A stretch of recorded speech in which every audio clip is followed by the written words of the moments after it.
ભભકે ગણ ભૂત ભયંકર ભૂતળ નાથક તેનક તેતર યંબર બંધાય બંગર ગાજત જંગલ પા ગતે ડમર વિડે ડંકર ભા જતંકર શંકર તે કૈલાસ સરે પરમેશ્વર મોજ ધરી પશુપાલન કામ પ્રજારણ નાજ કરે જીએ કામ પ્રજારણ નાજ કરે હરણમ ખરણમ બ્રહ્માંડ હરે દરણમ ગરણમ ડાક બજે જળધર સવાલ કરાલ જરે સસીરમ ગણમ ગર સ્નાન જજે કડકે ધરની કડેડ કડેડ હડેડ મુખ નાથ ગજ રહે પરમેશ્વર મોજ ધરી પશુપાલન કામ પ્રજારણ નાજ કરે ભગવાન શિવની વંદના કરતા એક પ્રસંગ યાદ આવ્યો.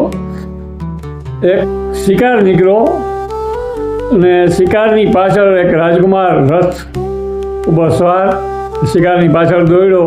તો શિકારી શિકારની શોધમાં કેટલા દૂર વયા જાય એનો કોઈ હિસાબ રહેતો નથી. આગળ શિકારને પાછળ રથ ઝપટ બોલતી જાય. હાલતા હાલતા હાલતા હાલતા ઘણા ઘોર જંગલની માલિકમ પહોંચી ગયા. અજૂબ જંગલ પસાર થવાનું બત્તીસે જંગલ આવી ગયું. ઘટાતો જંગલ એમાં બરોબર શિકાર એમ કહેવાય કે સિદ્ધમાં આવ્યો. આમ સામે થયો શિકાર. જેવું ધનુષ લીધું, ધનુષ ઉપર બાણ ચડાવ્યું, ઠઠા કરતો આમ જેવું નિશાન લીધું, જેમ નિશાન લીધું નિશાનમાં સામે શિકાર બરોબર આવી ગયો. શિકાર આવ્યો એ સમયે આગળ સુધી એ યુવરાજ રાજકુમાર રોકાઈ જાજો. તરત જ રથ થંભી ગયો. ધનુષ તીર ચડાવેલું હતું એ તીર પાછું હેઠું ભાષામાં મૂકી દીધું. રથ ઊભો રાખી દીધો. હાકલ મારી હતી. બ્રાહ્મણનો નાનો 8-10 વર્ષનો છોકરો હતો. એમ કીધું અહીં તો કર્ણવ ઋષિનો આશ્રમ છે, અહીંયા બધી શિકાર થતો હોય છે, અહીંયા બધી હત્યા થતી છે. રાજપૂત ત્યાં રોકાઈ ગયો. રથ રોકાઈ દીધો. રથમાંથી નીચે ઉતરી શરાબ શરાબ શરાબ શરાબ જે બ્રાહ્મણનો દીકરો હતો, મુનિકુમાર હતો, એની આગળ જઈને એના ચરણોમાં મસ્તક નમાવીને કીધું ભૂદેવ મને માફ કરજો, મને ખબર નથી કે અહીંયા ઋષિ કર્ણવનો આશ્રમ છે, નગર હું આ કૃત્ય ના કરું, મને ખ્યાલ નહોતો, એ બદલ તમે મને માફ આપજો. ધન્યવાદ છે આ દેશના ક્ષત્રિયોને, આ દેશના છાત્રોત્વને, આ દેશના રાજાશાહીને કે એક બ્રાહ્મણના સંતાનનું કેવડું માન રાખે. અને આ સનાતન ધર્મ જો જીડેવો હોય ને બ્રાહ્મણો જીડેવો છે. બ્રાહ્મણનું કેટલું, બ્રાહ્મણને કોળી અવતાર લેવો એ કેટલો મહત્ત્વનો છે. એક હાકલ મારી ખાલી બ્રાહ્મણને નાના આવ્યા મુનિકુમારનું સન્માન કર્યું.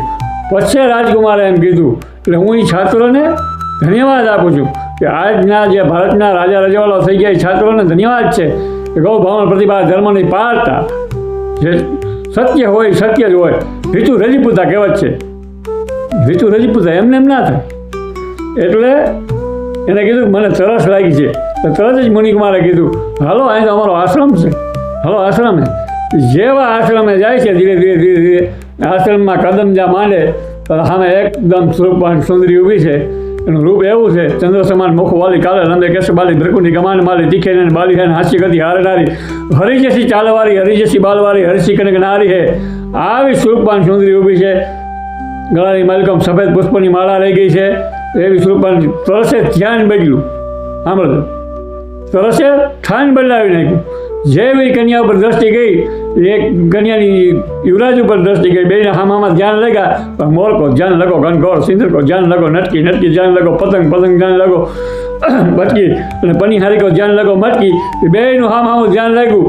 એટલે છત્રી યુવરાજ પૂછે છે કે તમે કોણ છો?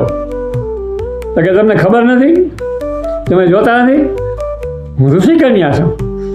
એટલે રાજપૂત યુવરાજ એમ કહે છે કે તમે ઋષિ કન્યા નથી. તો કે તમે મને કોઈ દી જોઈ નથી, મેં તમને કોઈ દી જોઈ નથી, તમે મને ઓળખતા નથી, હું તમને ઓળખતી નથી. તમે એમ કેમ કહી શકો હું ઋષિ કન્યા નથી? હું ઋષિ કન્યા છું. તો કે તમે ઋષિ કન્યા નથી હું એમ કહી શકું કે મારે માથે મારા બાપનું બિરદ છે અને મારા મોઢામાં મારી જનતાનું ધાવણ છે. હું રાજપૂત છું. જો તમે ઋષિ કન્યા હો તો તમારા ચરણોમાં મારું મસ્તક નમી જ ગયું હોય, પણ તમે ऋषि કન્યા નથી. ગર્ભના સંસ્કાર હોય છે. નીચે સોતે બાલ પારે ને મેરે ગુનાથ કે ગાયને ગાવતી હતી કે જ્ઞાની ગીતા કરી સમજાવતી હતી, કર ધરી તલવાર રણ પેચકા દાવ બતાવતી હતી, ઘરની અંબિકાથી રણ કાલિકાથી સોય હિંદકી રાજપૂતાનિયાથી. એટલે કીધું કે મારા ઉપર મારા બાપનું બિરદ છે, મારા મોઢામાં મારી જનતાનું ધાવણ છે, એટલે માટે તમે ઋષિ કન્યા નથી. જો તમે ઋષિ કન્યા હો તો તમારા ચરણોમાં મારું મસ્તક નમી જ ગયું હોય.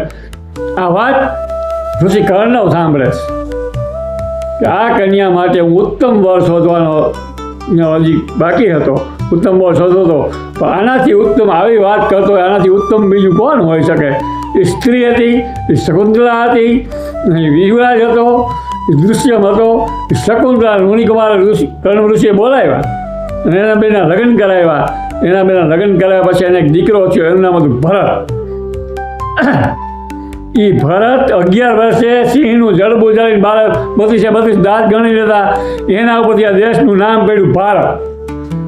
ભરત એ છે કે નીજ સોચે બાલે પારણે મેરે ગુનાથ કે ગાયને ગાવતી હતી, કે જ્ઞાન ગીતા કરી સમજાવતી હતી, કર ધરી તલવાર રણ પેચકા દાવ પટાવતી હતી, ઘર અંબિકાથી રણ કાલિકાથી સોય हिंद की राजपूतानी ये विचार करे दरबार करे पति जार को आप रिजावती ना ऐसा पावन जीवन था जिनका सोय हिंद की राजपूतानिया थी वे विचार करे दरबार करे पति जार को आप એટલે જનેતાના ઉદરના જે સંસ્કાર હોય એ આવ્યા વિનાના કોઈ દી રીએ નહીં.